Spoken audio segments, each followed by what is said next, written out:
The town of Black Hollow was quiet, nestled between dense forests and a slow-moving river.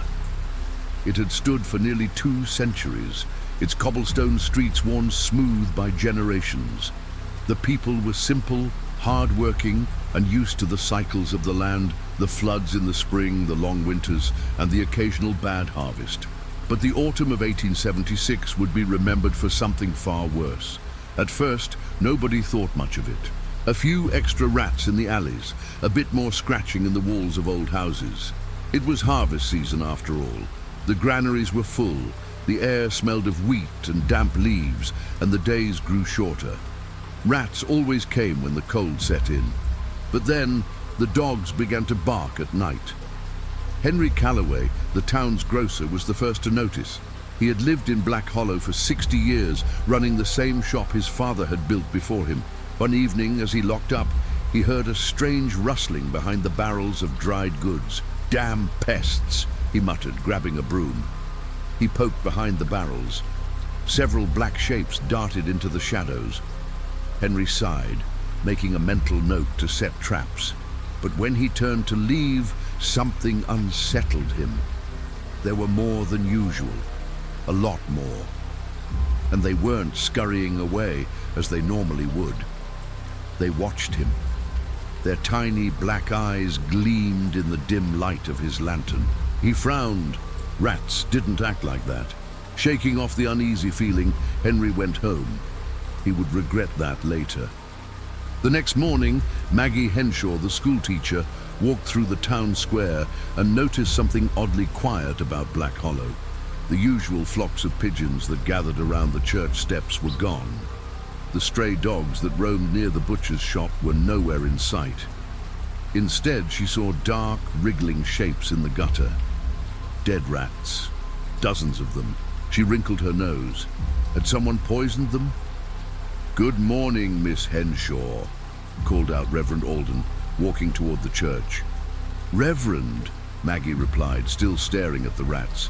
"Have you ever seen so many at once?" The Reverend frowned. He had not.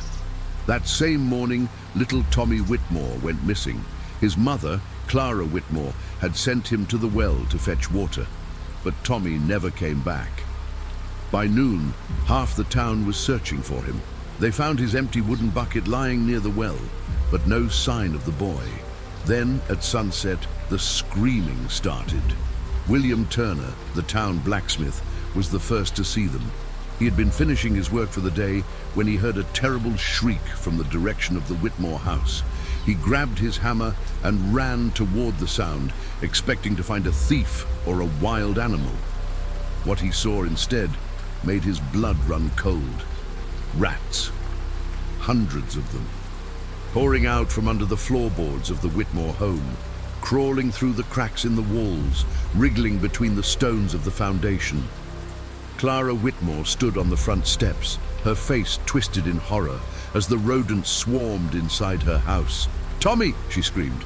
She pushed through the rats, trying to reach the stairs, but the floor moved beneath her. The rats weren't just crawling, they were pushing against her feet, climbing over one another, forming a living tide. William grabbed Clara by the arm and pulled her back. "Get away from there!" he shouted. Then the house collapsed, not from fire, not from wind, but from within. The rats had chewed through the beams, gnawed away at the wood until the structure gave way. With a terrible groan, the roof caved in, the walls buckled, and a cloud of dust and rats erupted into the street. And then they came for the town. Screams echoed through Black Hollow as the rats spilled into the streets. They moved like a living wave, a dark, writhing flood that devoured everything in its path. William Turner had barely managed to pull Clara Whitmore away from the collapse of her home before he saw the full scale of the horror. The rats were pouring out of cellars, bursting from beneath porches, spilling over fences, as if something had driven them to the surface all at once. "The church! Everyone to the church!" Reverend Alden's voice boomed over the chaos. People were already running, knocking over barrels and carts in their panic. Some carried their children, others dragged the elderly along. No one understood what was happening, only that something was terribly, horribly wrong. William gritted his teeth, gripping Clara's arm. "Go! Get inside!" But Clara wasn't listening. She was sobbing, her eyes locked on the ruins of her home. "Tommy, my baby, he's still in there." The blacksmith knew the truth. The boy was gone. No one could have survived that. But how do you tell a mother her child is lost? Before he could say anything, Clara broke free and ran toward the ruins. "Clara, no!" She didn't make it 3 steps before the rats surged forward, a chittering mass of bodies and teeth. They overwhelmed her, pulling her down with inhuman speed. Her screams were short-lived. William turned away, bile rising in his throat. He grabbed a fallen plank from the wreckage and swung wildly, keeping the horde at bay. He had seen wolves tear apart a man before, but this was different.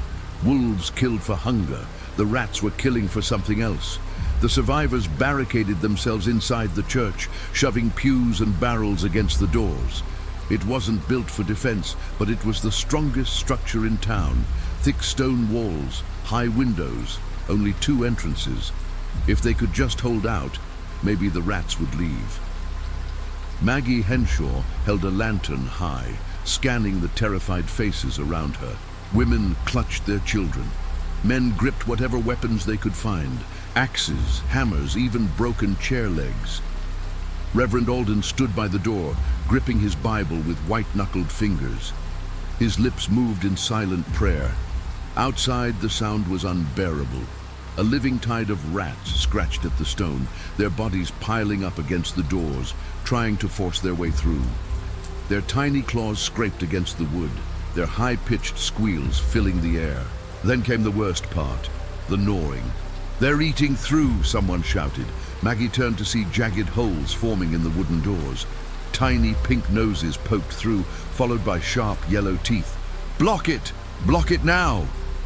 The men pressed their weight against the doors, but the rats kept coming. Some dropped from the rafters above, squeezing through unseen cracks. One landed on a woman's shoulder. She shrieked, flailing wildly as it sank its teeth into her neck. Blood sprayed the pews. The panic spread like wildfire. A boy no older than 10 tried to run for the back exit, but his foot caught on a loose floorboard. He fell hard, and before anyone could help him, they were on him. Rats poured over his body, stuffing themselves into his mouth, his ears, his clothes. He screamed for only a moment before the sound was cut off, lost beneath the writhing mass. Maggie clamped a hand over her mouth, her stomach heaving. The church was no sanctuary. It was a trap. In the chaos, Henry Calloway, the grocer, had an idea. "The cellars," he shouted. The church had ancient tunnels beneath it, built generations ago as storage for grain and supplies during harsh winters. If they could get down there, maybe they could escape. Reverend Alden hesitated. "Those tunnels haven't been opened in years." "Then it's time we open them," Henry snapped. A few men ran toward the back of the church, pushing aside a heavy rug to reveal an old wooden trapdoor. William Turner grabbed a crowbar and forced it open, revealing a dark staircase leading underground. The choice was clear: stay in the church and die, or risk the tunnels. "Go! Now!" Maggie shouted. One by one, the survivors descended into the dark. The last thing William saw before slamming the trapdoor shut was the church doors bursting open, the rats flooding inside, their red eyes glowing in the lantern light. Then came the sound of chewing. The air in the tunnels was damp and stale. The survivors huddled together, their breaths ragged. The only light came from a single lantern, casting long, twisting shadows against the stone walls. "Where do these lead?" Maggie asked. Henry Calloway wiped sweat from his brow. "To the old granary, if it's still standing." They moved cautiously, their footsteps echoing. Every few minutes, someone would flinch at the sound of scratching from above. The rats were still searching for them. Then they heard something worse, a deep, shuddering creak. The ceiling above them cracked. William grabbed Henry's arm. "Run!" The tunnel collapsed behind them as the rats tore through the old stone, pouring into the underground passage like a flood of living filth. The survivors sprinted, the lantern swinging wildly in the darkness. The tunnel twisted and turned, the air growing thicker with dust and mold. Then, light. Up ahead, a faint glow spilled through a broken wooden door. They burst through, tumbling into a large open space, the granary, but it wasn't empty. Something moved in the darkness, a pile of bones, dozens of them, picked clean, and then from the shadows, a sound that chilled them to the core, a single rat squeak, then another, then 1,000. From the rafters, the walls, the grain sacks, the rats were already here, and they were waiting. The survivors stood frozen at the entrance of the granary, their lungs burning from the sprint through the tunnels. The air was thick with the smell of decay, mold, rotting grain, and something worse. Maggie Henshaw tightened her grip on the lantern, its weak glow barely pushing back the darkness. The wooden beams above them groaned as the rats moved unseen, their tiny claws scratching against the rafters. Henry Calloway's breath came in sharp gasps. "We can barricade ourselves, block the doors, keep them out." William Turner, still gripping his hammer, shook his head. "They're already in here." He pointed toward the shadows in the far corner. A pile of bones gleamed in the dim light, stripped clean, brittle, gnawed down to the marrow. And then, a sound. A slow, wet squelching from deep within the granary. Something was moving in the darkness. The lantern's glow flickered as Maggie took a cautious step forward, raising the light. That's when she saw them. Not just rats, a nest, a writhing, shifting mountain of living bodies tangled together in an unnatural mass. Thousands of tails entwined, their flesh merging where the filth had fused them together. A rat king. Maggie's stomach lurched. Dear God! The massive creature stirred, its many heads twitching in unison, dozens of beady eyes turning toward the light. The rats squeaked in chorus, their bodies pulsing, their tangled flesh dragging itself forward as if it was one monstrous being. And then, the swarm attacked. William swung his hammer with all his strength, crushing several rats as they leaped toward him. Henry Calloway shoved a barrel over, spilling rotting grain across the floor, trying to block the swarm's advance. "Move! Get to high ground!" Maggie shouted. The survivors scrambled up onto the old wooden storage racks, gripping the beams as the rats flooded the floor beneath them. The Rat King writhed in the center of the room, pulling itself forward with unnatural strength, dragging an army of rats along with it. Maggie turned to Henry. "The grain chutes, they lead outside, don't they?" Henry's eyes widened. "Aye, but they haven't been used in years. They could be—" A sharp squeal interrupted him. One of the survivors, a young man named Eli, had slipped. He tumbled from the storage rack, landing hard on the floor. For a split second, he lay there, stunned. Then the rats were on him. "No!" William lunged forward, but it was too late. Eli's screams turned into gurgles as the rodents burrowed into his flesh, his arms flailing as they ripped into his stomach. Blood splattered the grain sacks as his body convulsed violently, the rats chewing through muscle, tendons, bone. Within seconds, Eli was gone. Maggie forced herself to look away, tears stinging her eyes. "The chutes are our only way out," she said through gritted teeth. "We either risk them or die here." Henry, still shaking, nodded.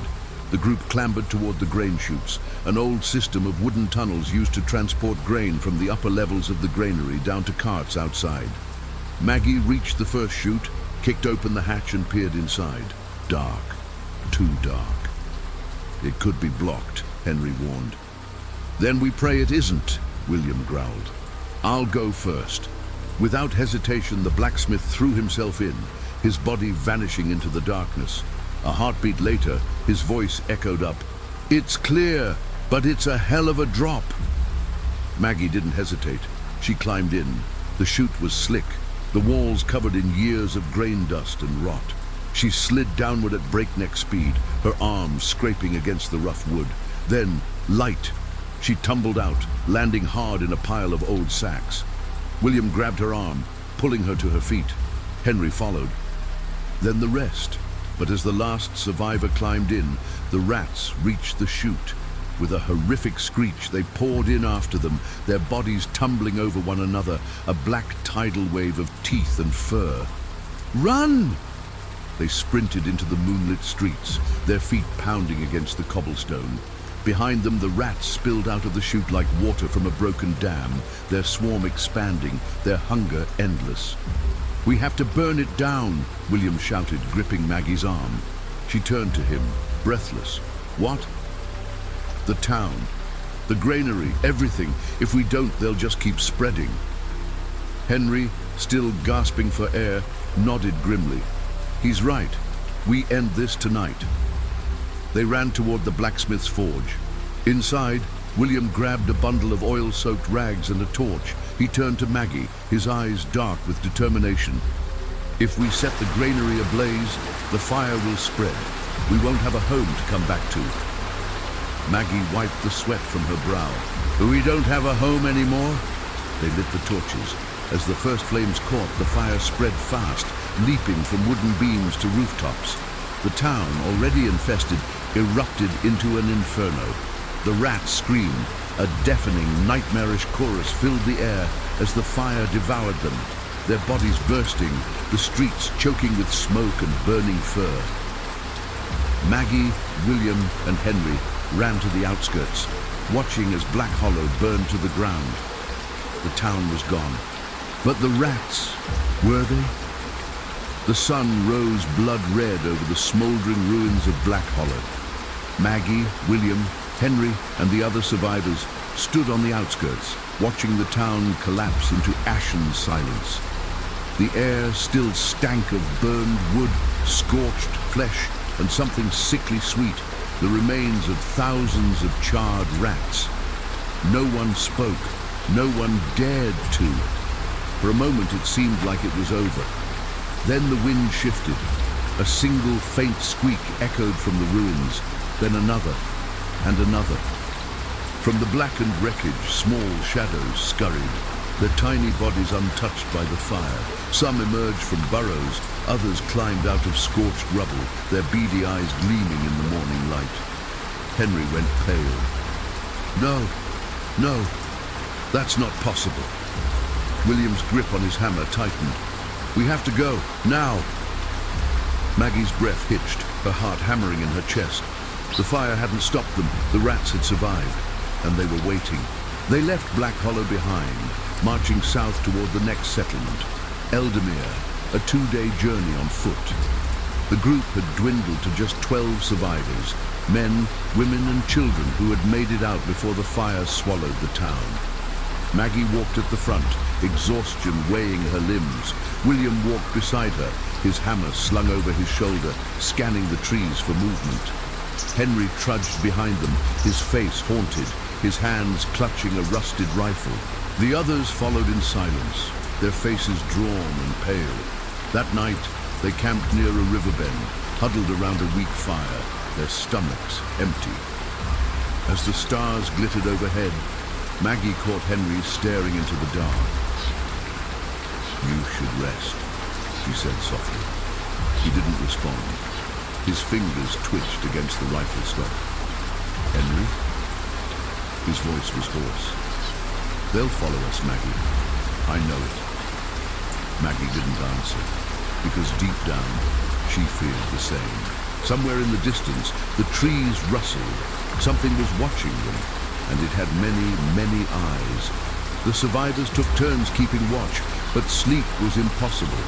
Every so often, they heard scratching in the undergrowth, a faint chittering just beyond the fire's glow. Then, in the dead of night, it happened. A sharp scream tore through the silence. Maggie bolted upright, grabbing the lantern. One of the men, Daniel Carter, was thrashing on the ground, rats swarming over his chest and arms, their teeth sinking deep into his flesh. "Help me!" he shrieked, clawing at the creatures, chewing through his fingers. William swung his hammer, crushing several rats, but more poured from the underbrush. Henry fired a shot, the bullets splintering bark, but the rats didn't stop. Daniel's screams turned into gurgles as they tore his throat open, his body convulsing violently before falling still. Maggie's breath came in ragged gasps. The rats had followed them, and they were hunting. By dawn, they reached Eldermere, a small farming town surrounded by rolling wheat fields and tall stone walls. But something was wrong. The gates stood open. No one greeted them. No smoke curled from the chimneys. The town was silent. Too silent. Henry gripped his rifle. Something's not right.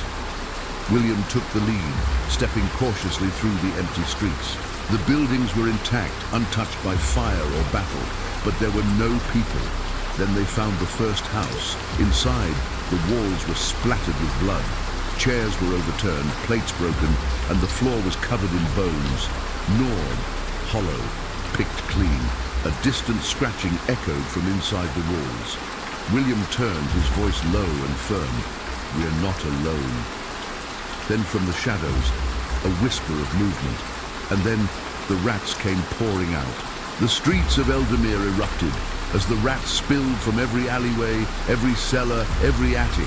The survivors ran, but the creatures surged forward like a black flood, squealing, gnashing, climbing over one another to reach them. Maggie grabbed a rusty pitchfork from a nearby cart, impaling one of the larger rats as it lunged toward her. Its tiny, clawed feet twitched before it fell still. Henry fired again and again until his rifle clicked empty. "To the windmill!" William bellowed, pointing toward a large stone structure at the edge of town. They sprinted toward it, dodging the swarms, their lungs burning. One of the women, Sarah, tripped. The rats were on her instantly. Her screams tore through the air as they ripped into her, her body vanishing beneath the swarm. The others didn't stop. They reached the windmill, slammed the heavy wooden door shut, and barred them just as the rats threw themselves against it, their tiny claws scraping and scratching, their teeth gnawing at the wood. The survivors collapsed to the floor, gasping for breath. Maggie clutched William's arm. "We're trapped." William's jaw clenched. "Maybe, but we're still alive." Outside, the squealing grew louder. The rats weren't leaving. They were waiting. The windmill doors trembled under the weight of the rats, their claws raking the wood like 1,000 tiny knives. The survivors huddled inside, gasping for breath, their bodies slick with sweat and dirt.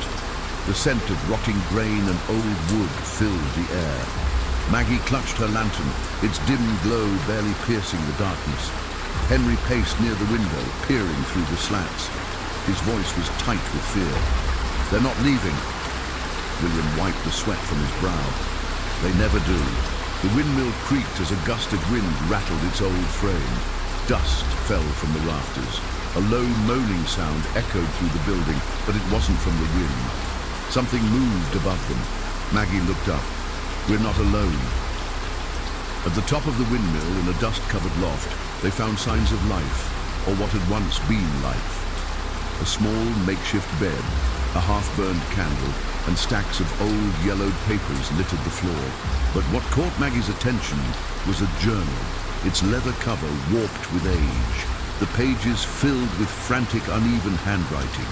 She picked it up, her fingers trembling as she turned to the first page. "The rats came before, long ago. We should never have rebuilt." A chill crawled up her spine. She read further. "They are old, older than the town, older than the land itself. When the first settlers arrived, they found the bones, hollowed, stained black with filth. The rats had been here long before us." Maggie's breath hitched. Henry leaned over her shoulder. "What the hell does that mean?" William exhaled sharply. "It means this isn't new. It's happened before." And then Maggie turned to a page that made her blood run cold. A crude drawing scrawled in ink. It was the Rat King, its writhing bodies twisted together, its many heads fused, its red eyes watching from the shadows. Beneath it, a single word was written over and over in shaking, desperate handwriting. "Buried, buried, Buried. A sudden thump shook the windmill. The rats had breached the lower floor. There was no way out. The doors wouldn't hold much longer, and the rats were already clawing through gaps in the walls. Henry flipped through the journal frantically. There has to be something in here, something that tells us how to stop them. Maggie turned to the final entry. The tunnels beneath Eldermere. That is where they slumbered, until we woke them. Her stomach twisted. There are tunnels below this town. Henry's eyes widened. If they were buried, then something dug them out. William grabbed a lantern. Then we go down and find out what. The others hesitated. Below them was the swarm, but below the swarm was something worse. Something ancient. Something waiting. And the truth was buried beneath Eldermere. The windmill shook as the rats battered the doors, their tiny claws scraping against the wood like rain on a coffin lid. "We need to move," William growled, gripping his hammer. "If those doors give way, we're dead." Maggie held up the journal from the loft, flipping through the fragile pages. The tunnels. There has to be an entrance somewhere. Henry, still gripping his empty rifle, scanned the floorboards. His eyes caught something. An iron ring, barely visible under the dust. "Here!" He dropped to his knees, yanking at the hidden trapdoor. The wood groaned, hinges rusted with age. Outside, the squealing intensified. The rats could sense the opening. William grabbed the edge of the trapdoor and heaved it open. A black hole gaped below them, a narrow stone staircase spiraling into darkness. The air that rose from it was damp, stale, and carried a faint, putrid stench. Maggie's stomach turned. It smelled like death. "No choice," William muttered. "Go! Now!" One by one, they descended into the abyss, sealing the trapdoor behind them just as the windmill doors burst open, and above them, the rats poured in. The darkness swallowed them whole. Maggie clutched the lantern tightly, its weak flame flickering against the damp stone walls. The tunnel stretched forward, narrow and claustrophobic, its ceiling so low that William had to hunch as he moved. "Where do these lead?" Henry whispered, his voice unnerved. Maggie swallowed hard. If the journal was right, these tunnels are older than the town. The walls were not man-made. They were worn smooth, as if something had moved through them for centuries. The deeper they went, the stronger the smell became. Rotting meat and damp earth. Then William stopped cold. "What is it?" Maggie asked. He lifted the lantern. The tunnel branched. One path continued forward, but the other led to a massive cavern, and in the cavern there were bones. The survivors stepped forward cautiously, their footsteps echoing in the vast underground space. Piles of bones, some animal, some human, were scattered across the cavern floor. Some were old, yellowed with time, others fresh, their marrow still glinting wet in the lantern light. Henry's breathing was ragged. "What the hell is this?" William knelt by a skull, running his fingers over the deep gnaw marks. "They've been bringing bodies down here."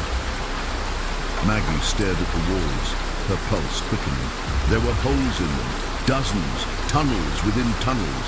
The rats hadn't just been swarming above. They lived here, they bred here, and something had been leading them. Henry turned, his voice shaking. "This isn't just a nest. It's a damn graveyard." Then, a sound from deep within the tunnels. A low, skittering noise, followed by the faintest chittering like whispers echoing through stone. They were not alone. The deeper they moved into the tunnels, the more unnatural the space became. The walls were lined with fur and excrement, tunnels branching off in every direction. The ground was soft, not earth, but layers of filth, fur and chewed bones pressed into the dirt. Then they saw it, a vast, pulsing mass at the end of the cavern. A nest unlike anything they had ever seen.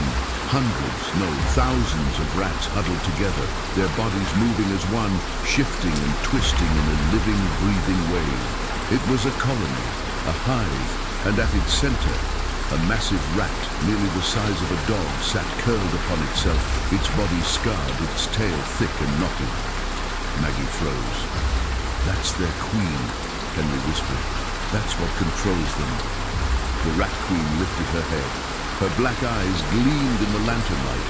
Then, with one ear-piercing screech, the entire nest began to move, and the swarm charged.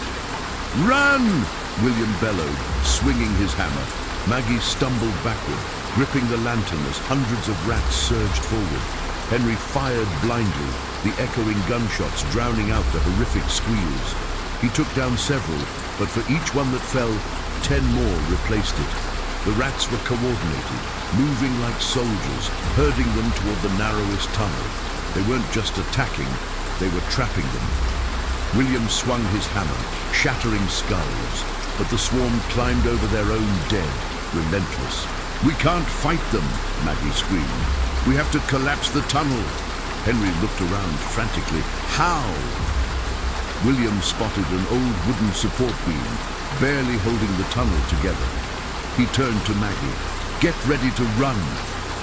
He swung his hammer with everything he had. The beam cracked, the ceiling rumbled. Then it caved in. A cloud of dust and debris exploded through the tunnel as the swarm vanished beneath the collapse. For a moment, there was silence. Only their ragged breathing remained. Then, from beyond the rubble, the sound of scratching. The rats were digging through. "We have to get out of here, now!" Maggie gasped. The survivors ran deeper into the tunnels, with only one hope left, that somewhere ahead there was a way out. Behind them, the rats kept coming, and the queen was still alive. The survivors ran deeper into the tunnels, their lanterns flickering as they gasped for air. Behind them, the rats continued to dig, their claws scraping against stone and dirt, working tirelessly to break through the collapsed passage. Henry wiped sweat from his forehead. They're not stopping." His voice was shaky, his breath labored. Maggie nodded, still clutching the old journal from the windmill loft. She turned to one of the last entries, scanning it desperately for an answer. "They are coordinated, unnatural in their movements. They act with purpose. We assumed they were simply animals, but we were wrong." She exhaled sharply. "They're not just following instinct. They're thinking, planning." William shot her a look. "That's not possible." Henry, still catching his breath, shook his head. "It is. Swarm intelligence. Some animals, like ants, termites, even birds, operate as a single unit. They don't just survive as individuals, they act as a collective." Maggie's grip on the journal tightened. "And what if these rats have taken that a step further?" William frowned. "What do you mean?" Maggie hesitated before speaking. "What if they're evolving?" A horrible silence followed. Then, from behind the collapsed tunnel, a new sound, a deeper, more methodical scraping. The rats were no longer just digging randomly. They were excavating, and they were doing it together. They reached a small cavern, its ceiling damp with condensation. Here the air smelled even worse, a stench of rot and ammonia, strong enough to sting their eyes. Henry knelt near the dirt floor, running his fingers over strange, twisted roots tangled within the soil. He frowned. "This isn't normal." Maggie crouched beside him, her eyes scanning the ground. Then she saw it, tiny, pale bones mixed into the earth. William's eyes narrowed. "What the hell are those?" Henry picked one up, examining it in the lantern light. His expression darkened. "Rat bones." Maggie stiffened. "Why would their bones be buried here?" Henry exhaled. Maybe they weren't just buried. Maybe they were changing. He reached into his coat and pulled out a small metal flask. Unscrewing the top, he poured a few drops of liquid onto the dirt. The reaction was instantaneous. The soil bubbled and sizzled, a foul chemical stench rising from it. William coughed. "What the hell was that?" "Ammonia," Henry muttered, staring at the ground. "The soil down here is different. It's laced with something toxic." Maggie's eyes widened. Could that be what's mutating them? Henry swallowed hard. It could be.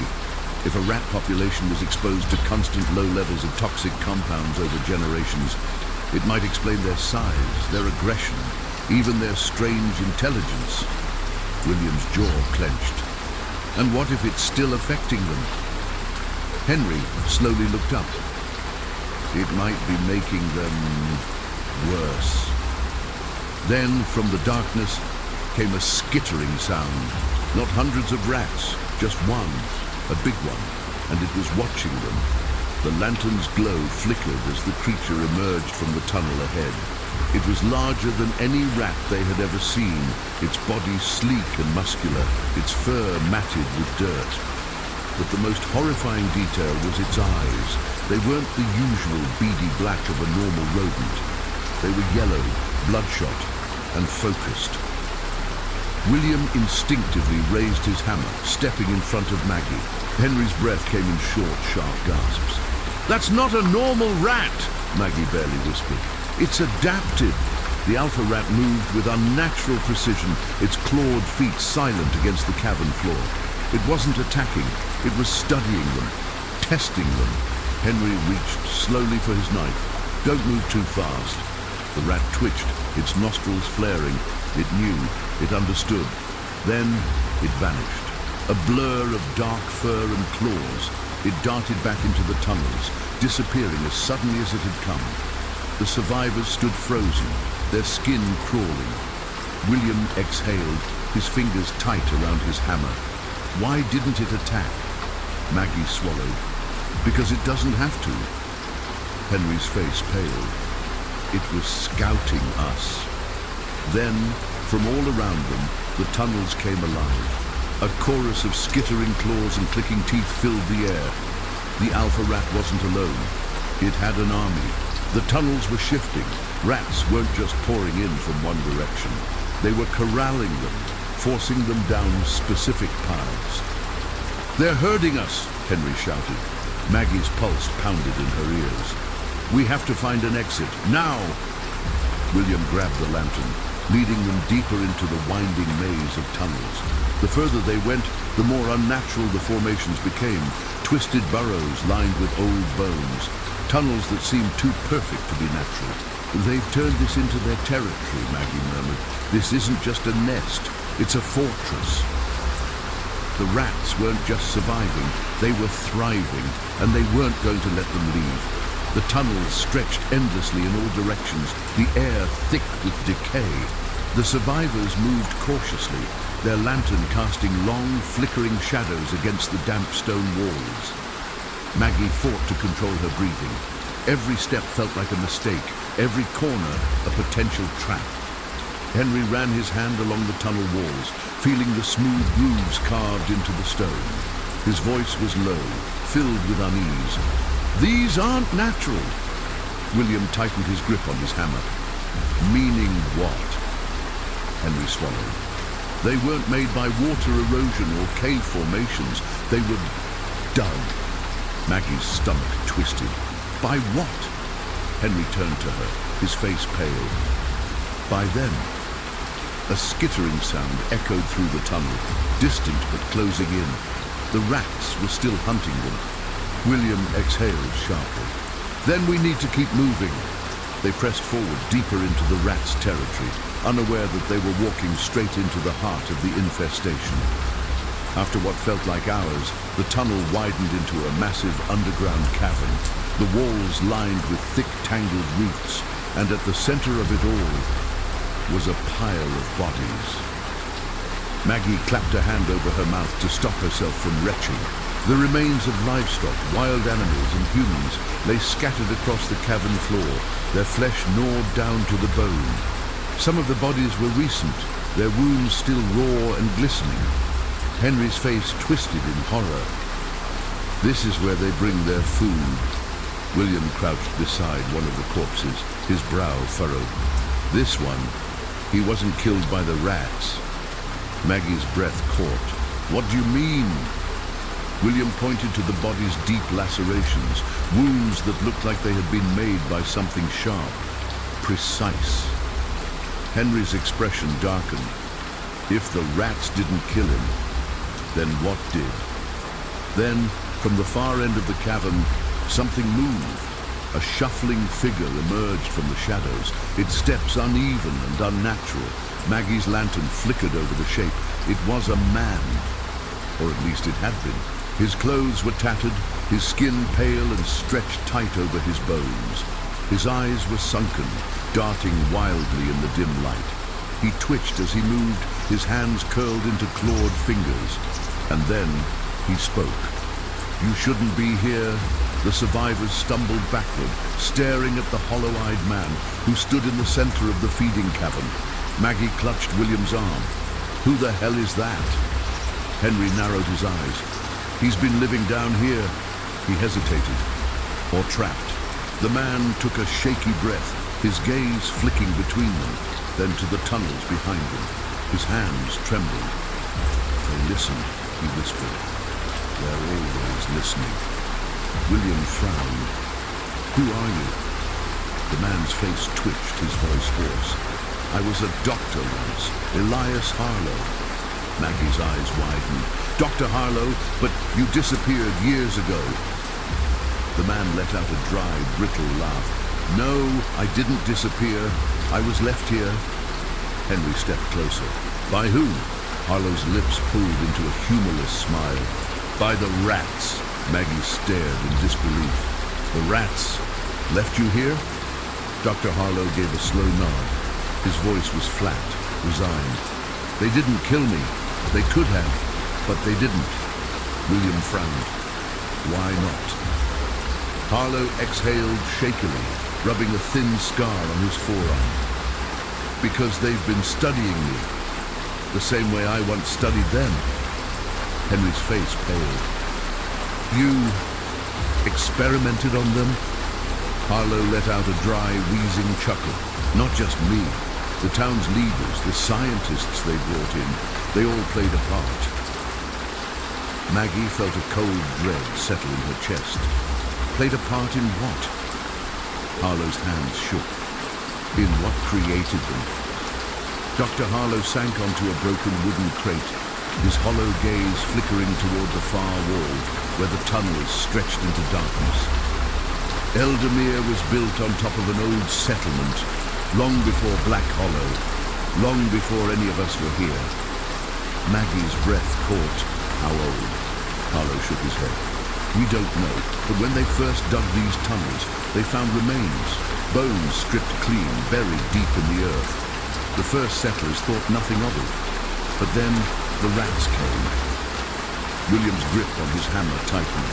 "The first outbreak?" Harlow nodded. "They tried everything to stop it, fire, poison, floods. But no matter what they did, the rats always survived." Henry took a step closer. "What did you do?" Harlow's voice dropped to a whisper. "We tried to control them." A horrible silence followed. "We bred them. We tested them. We studied them. We wanted to understand how they survived, how they communicated. But instead, we made them stronger." His hands trembled. "We gave them exactly what they needed to evolve." Maggie's mind raced. "That's why they're different. That's why they're coordinated." Harlow nodded.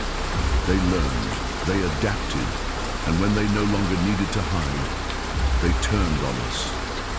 Henry swallowed hard. "How many people knew about this?" Harlow's eyes darkened. "Enough, but they're all gone now." He gestured to the piles of bones scattered across the cavern. The rats took back their territory, one by one. William clenched his fists. "And now we're next."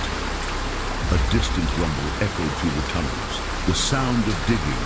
Maggie's stomach twisted. "They're coming."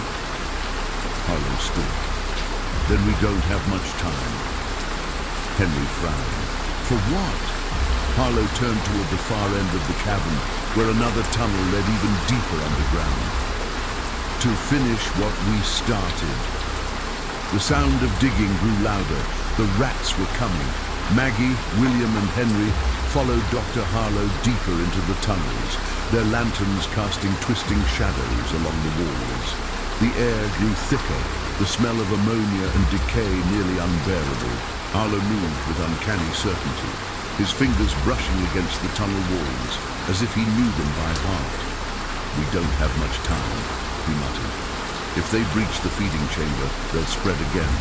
We need to reach the control room." Henry shot him a look. "Control room? What the hell are you talking about?" Harlow barely glanced back. Where this all began. They descended deeper, and Maggie's heart pounded. The tunnels were no longer just burrows. They were something else.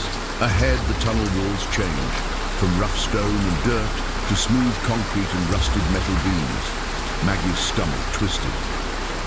This was man-made. Harlow nodded. "We built it, decades ago." And at the end of the passage stood a rusted metal door, half buried in the earth. Henry ran a hand over the surface. This was sealed shut. He turned to Harlow. "Why?"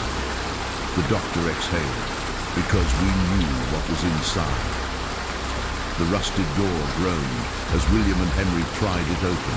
A cloud of stale air and dust billowed from the opening, and the group stepped inside. Beyond the door was a forgotten laboratory, its walls lined with decayed medical equipment, overturned desks, and shattered glass beakers. The floor was covered in thick layers of dust, disturbed only by scattered rat footprints. Maggie ran her hand over an old metal plaque bolted to the wall, rubbing away the grime. Her breath caught as she read the faded words: Eldermere Research Station, Behavioral Adaptation Program. She turned to Harlow, her voice sharp. "What the hell were you people doing down here?" Harlow sighed. "Trying to control the swarm." Henry's face twisted in disgust. "You people created them, didn't you?" Harlow shook his head. "No, the rats were always here, but we changed them." Maggie's pulse quickened. "How?" Harlow motioned toward a row of metal cages along the far wall. They were twisted and bent, some of them still filled with rat skeletons. We were studying swarm intelligence, how they communicate, how they organize. We wanted to understand how certain colonies could function as a single mind. William's fists clenched. "You were experimenting on them." Harlow nodded grimly. "At first it was just observation, but then we introduced stimuli. We changed their environment. We exposed them to chemicals, altered their food sources. We pushed their evolution forward." Maggie's voice was barely a whisper. "And it worked." Harlow's eyes were haunted. "It worked too well." Henry flipped through an old, tattered file he found on a rusted desk. The pages were yellowed, filled with handwritten notes and diagrams. Increased neural activity, faster problem-solving rates, heightened aggression. He looked up. "You enhanced them." Harlow nodded. "They were already survivors. We just made them smarter." Maggie took the file from Henry, flipping to the last page. The words were scrawled hastily, as if written in panic. "Subjects exhibit signs of collective problem-solving beyond expected limits. Coordinated responses observed. They are learning from us. They are communicating at a level previously thought impossible. If this continues..." The page ended there, the rest of the text ripped away. William exhaled sharply. "You gave them intelligence, and now they're using it against us." Harlow ran a hand down his face. "We underestimated them. We thought we could contain them, control them, but the colony grew. The more we tested, the faster they adapted. Then, one day, they stopped running from us." Henry's grip on his rifle tightened. "They turned on you." Harlow gave a small, bitter laugh. "Yes, they outgrew us. We tried to exterminate them, but it was too late. We sealed the lab, collapsed the tunnels, and buried everything we had created." He turned to Maggie. "And we left Eldermere sitting on top of it, hoping no one would ever come down here again." Maggie's hands shook, but something changed. Something made them rise again. Harlow nodded grimly. And we need to figure out why, before they take everything. A low rumbling echoed through the tunnels. The rats had breached the cavern. Harlow turned toward the sound, his expression tight with fear. We don't have much time. Maggie grabbed a stack of old blueprints from a rusted cabinet. Her fingers skimmed over diagrams of the tunnels, marking old sealed-off chambers beneath the lab. There has to be a way to stop them. Henry scanned the map. What about here? He pointed to a large circular structure buried deep within the tunnels. Harlow's breath hitched. The ventilation chamber, he murmured. It's where we release the first chemical agents during the experiments. If we can flood it again, we might be able to disrupt the colony's communication. William's jaw clenched. And if we don't? Harlow looked at him, his face pale. Then the swarm will spread beyond Eldermere. Henry exhaled. And if that happens, we won't be able to stop them. Maggie's hands tightened into fists. Then we end it here. The survivors gathered what they could. Old gas canisters, broken tools, rusted pipes, and made their way toward the ventilation chamber. The tunnels grew tighter, the air stale and thick. The deeper they went, the more signs of the rats they found. Gnawed bones, old nests, trails of dark fur stuck to the walls. Then they saw it. A massive iron grate, half rusted shut, blocking the entrance to the ventilation chamber. William and Henry forced it open with all their strength, metal groaning in protest. Maggie stepped through first, and her breath caught. Inside, the walls were lined with massive ventilation pipes, long-abandoned chemical storage tanks, and rusted machinery. But in the center of the room stood something far worse. The alpha rat. It sat perched atop a mound of bones and rotting carcasses, its yellowed eyes staring at them. It wasn't afraid, it had been waiting. Then, from behind them, the tunnels erupted with movement. The swarm was here, and the final battle had begun. The ventilation chamber was eerily silent, save for the faint skittering of claws against stone. The alpha rat crouched atop its mountain of bones, its yellowed eyes locked onto them, its body coiled like a predator ready to strike. Behind them, the tunnels came alive with the sound of the swarm closing in. Maggie gripped her lantern, her breath shallow. We don't have time. We have to act now.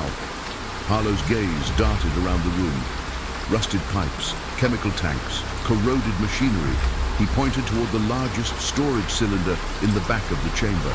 That tank, it's the old dispersal system. If we can trigger it, we can flood the tunnels with whatever's left inside. Henry's brow furrowed. Is it still active? Harlow hesitated. I don't know, but it's our only shot. William cracked his knuckles. Then we make it work. But the alpha rat moved first. It let out a deafening screech, and the tunnels erupted. Hundreds, thousands of rats poured from the walls, their fur slick with filth, their teeth bared. The swarm rushed forward, a churning tide of fur, flesh, and claws, and the fight began. William swung his hammer into the oncoming wave, crushing several rats in an explosion of bone and blood. Henry fired his last bullets, but the rats kept coming. He grabbed a rusted metal pipe and started swinging wildly. Maggie kicked over a barrel of old chemicals, spilling its contents onto the floor. The rats that touched it twitched violently, their bodies convulsing. Harlow scrambled toward the ventilation control panel, yanking at old rusted levers. The pipes groaned, but nothing happened. Come on, damn it, he cursed, slamming his fists against the controls. The alpha rat lunged. Maggie barely dodged as the creature snapped at her, its massive body moving with unnatural speed. It was too intelligent. It wasn't attacking blindly. It was calculating every movement. Then Henry saw it, a loose valve on the chemical dispersal tank. He turned to William. Give me cover! William nodded and charged the alpha rat, slamming his hammer into its side. The beast shrieked, stumbling back, but it wasn't dead. Henry grabbed a wrench from the floor and twisted the valve with all his strength. The pipe hissed. A low rumbling echoed through the chamber. Then, with a sudden violent burst, the old dispersal system activated. A cloud of toxic gas exploded from the pipes, flooding the chamber and tunnels. The swarm screeched in unison, the smaller rats dropping instantly, their bodies convulsing in spasms. Maggie coughed, pulling a rag over her mouth. "It's working!" The alpha rat howled, thrashing wildly as its lungs filled with the toxic air. But it wasn't dying fast enough. Henry coughed violently. "The gas won't be enough. We have to burn it." William turned to Maggie. "Can you set it off?" Maggie's hands trembled. "If we ignite the gas, it'll destroy the whole tunnel system." Harlow looked at her, his face grim. "Then that's what we do." She reached for her lantern, her fingers shaking. The alpha rat locked eyes with her, realizing what was about to happen. With one final desperate lunge, it charged. Maggie threw the lantern. The glass shattered against the stone floor, and the world exploded in fire. The ventilation chamber ignited, sending a shockwave of fire through the tunnels. The rats shrieked as they were engulfed in flames, their bodies curling and blackening in the inferno. The alpha rat screeched one last time, its flesh blistering before it collapsed. The ground rumbled. The tunnels began to cave in. "Run!" William bellowed. The survivors sprinted through the smoke, dodging falling debris as the entire underground network collapsed. Maggie's lungs burned as she pushed forward, her body screaming for oxygen. The tunnel ahead shrank, filling with dust and fire, and then light. They burst through an old drainage tunnel, collapsing onto wet grass as the last of the tunnels caved in behind them. The rats were buried, the swarm was dead, and the nightmare was over. By the time the survivors reached the outskirts of Eldermere, dawn had broken. The town was silent. Smoke curled from sinkholes where the tunnels had caved in, leaving jagged scars across the land. Henry stared at the destruction, his hands still shaking. Did we get them all? Maggie looked at the ruins of the town, her body aching.